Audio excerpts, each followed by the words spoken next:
दो तीन महत्वपूर्ण निर्णय लिए गए हैं, वो आपको बताना चाहूँगा।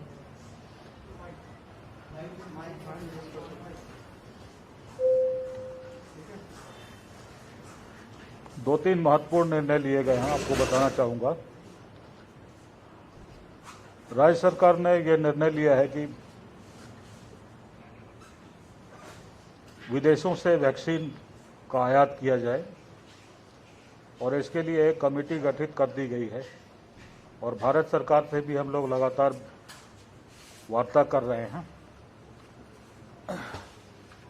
जितनी वैक्सीन अभी मिली है तो वो अपेक्षाकृत कम है और जैसा अभी बताया गया कि पूरे भारत में इस महीने करीब 8 करोड़ वैक्सीन उपलब्ध कराई जाएगी और अगले महीने जून में ये 9 करोड़ होगी। तो हमें जनसंख्या के हिसाब से करीब 1% वैक्सीन मिलती है, तो 8 करोड़ में हमें 8 लाख वैक्सीन मिल पाएगी इस महीने और अगले महीने हमें करीब 9 लाख वैक्सीन मिल पाएगी। और उसमें भी ये निर्देश दिए गए हैं कि सबसे पहले जिन लोगों को फर्स्ट डोज वैक्सीन की लग चुकी है उनको सेकेंड डोज दिया जाए और सेकेंड डोज की मात्रा कुल वैक्सीन उपलब्धता के 70% रखी जाए कम से कम।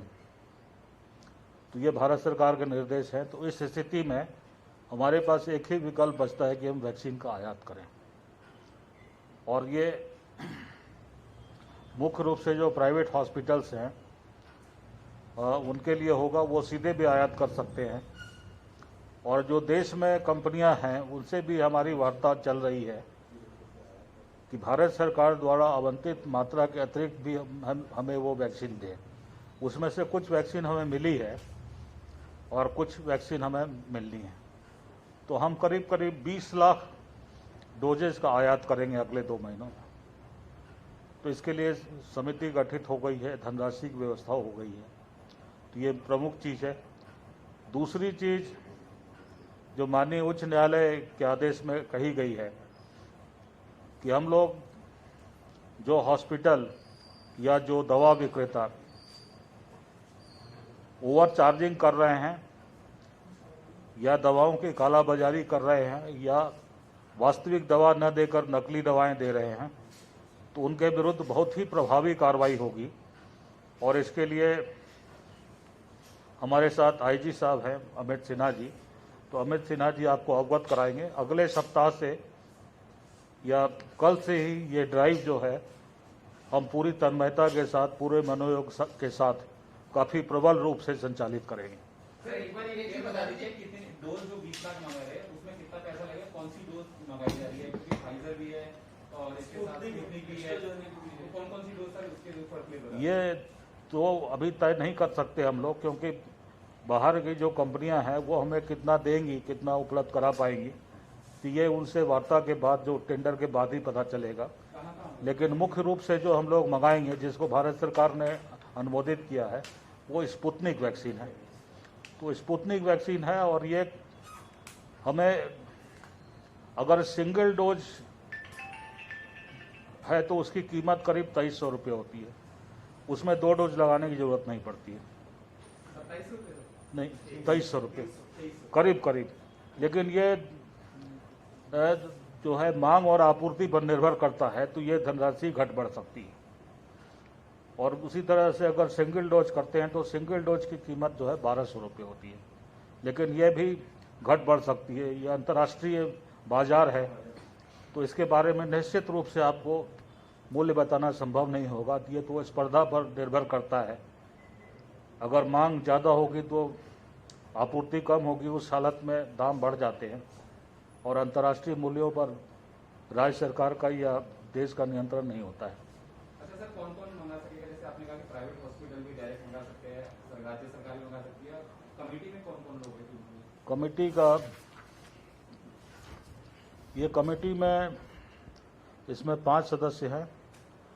युगल किशोर पंत हैं अपर सचिव, अरुणैन सिंह चौहान अपर सचिव और निदेशक अधिप्राप्ति चिकित्सा महानिदेशालय, खजान चंद्र पांडे राज्य वित्त सेवा के अधिकारी हैं, और श्री सुमंत शर्मा जो पीपीपी प्रकोष्ठ नियोजन विभाग उत्तराखंड शासन में तैनात हैं वो हैं। तो ये 5 लोग हैं।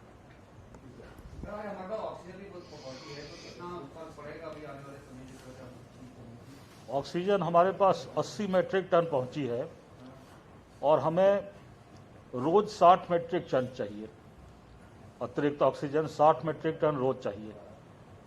और अभी जो कंटेनर हमें अलॉट हुए हैं वो 20-20 मेट्रिक टन के 2 कंटेनर अलॉट हुए हैं।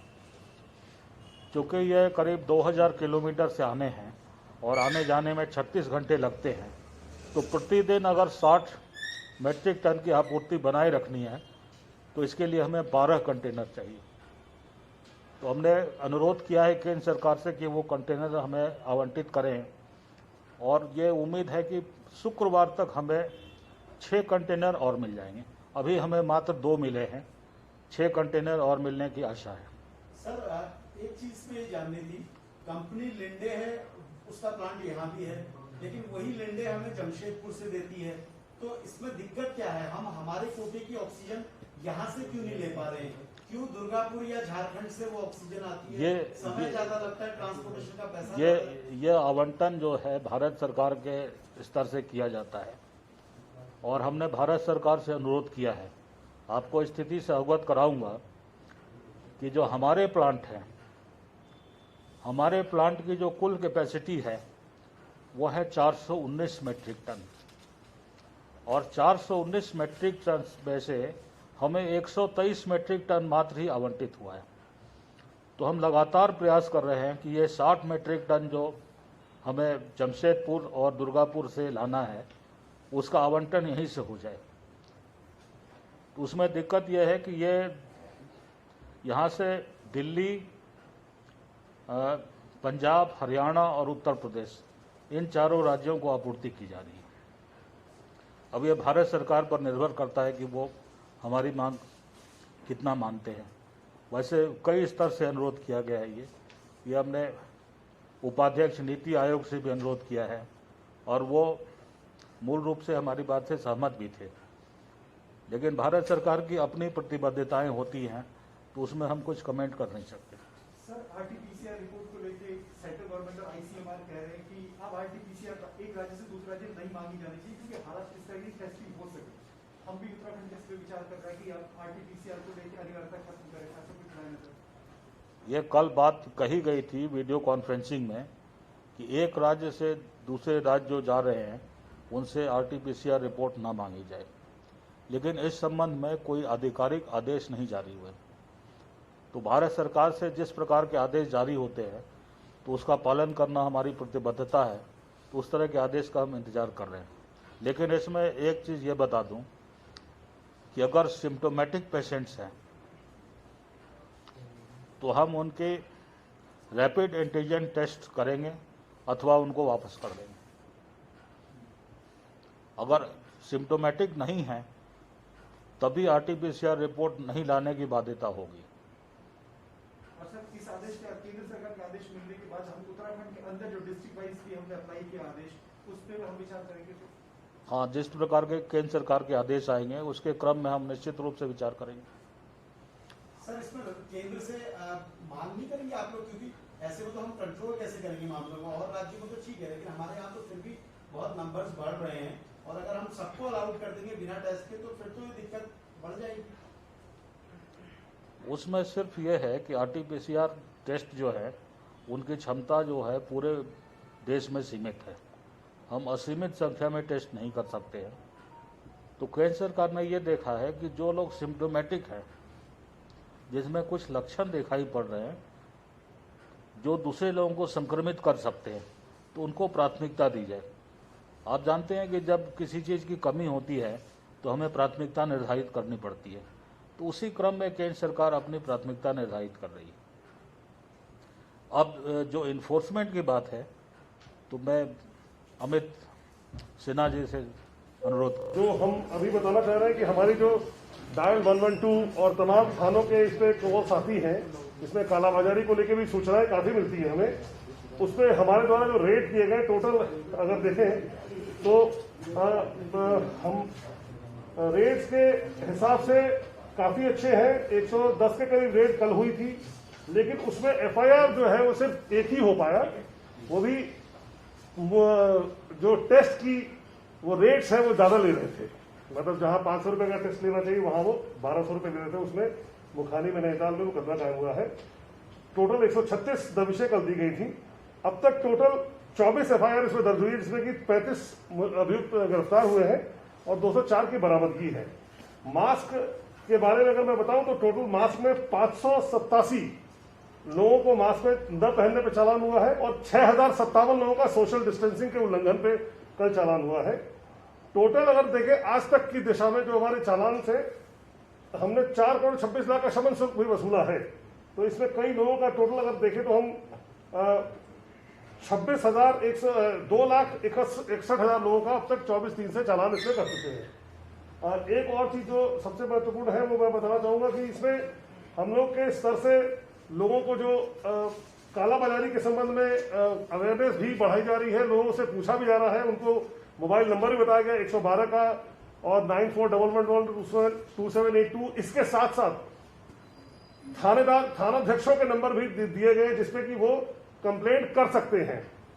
अभी जो कई सारी सूचनाएं ऐसी आती हैं कि कई अस्पताल ऐसे हैं जो कोविड के लिए अधिकृत नहीं है, फिर भी वो क्या कहते हैं लोगों की ट्रीटमेंट कर रहे हैं, ट्रीटमेंट करने का नाम ले रहे हैं। इस पर भी हमारी जांच चल रही है। साथ में कई जगह ऐसी आती है शिकायत की उन्होंने हमसे ज्यादा रेट ले लिए, कुछ पैसे अलग से लिए, कुछ पैसे बिल में काटे। तो इन सब चीजों की लगातार जांचें चल रही है। सहयोग सिर्फ आपसे इतना चाहिए कि इसमें आप भी अपने तरफ से जो शिकायत है वो पुख्ता करें। 90% शिकायतें जो आ रही है उसमें हम लोग जब पहुंचते हैं, जब टीम पहुंचती है तो हमें वो शिकायत सत्य नहीं मिलती है। तो तथ्य के साथ शिकायत करें। मैं आपके माध्यम से कहना चाहूंगा अधिक से अधिक लोग आए, सामने आए और जो कालाबाजारी हो रही है उसकी सूचनाएं हमें दें। धन्यवाद। चाहूंगा कि नकली दवा बेचने के मामले में सजा जो है वो केवल आजन्म कारावास है। तो ये बहुत सख्त कानून है। तो अगर नकली दवा बेचते हुए कोई पकड़ा जाता है और उस पर अभियोग सिद्ध होता है तो उसमें सजा सिर्फ आजन्म कारावास है, उससे नीचे की सजा नहीं होगी।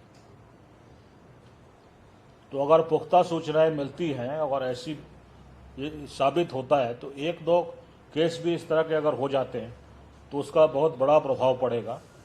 तो आम जन से अपील भी है कि अगर वो स्पूरियस ड्रग्स बेच रहे हैं तो उसकी सूचना दें और उसकी जांच वांच तुरंत होगी, उस पर बहुत शीघ्र कार्रवाई होगी। माननीय उच्च न्यायालय ने भी निर्देश दिए हैं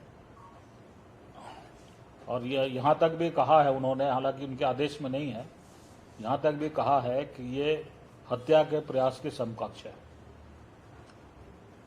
अब पंकज पांडे जी आपको मास प्रोफाइल एक्सेस के बारे में बताएंगे, जो राज्य सरकार द्वारा लिया गया एक बहुत महत्वपूर्ण कदम है और जिसको हम 1 महीने में कार्यान्वित करने का प्लान बना रहे हैं।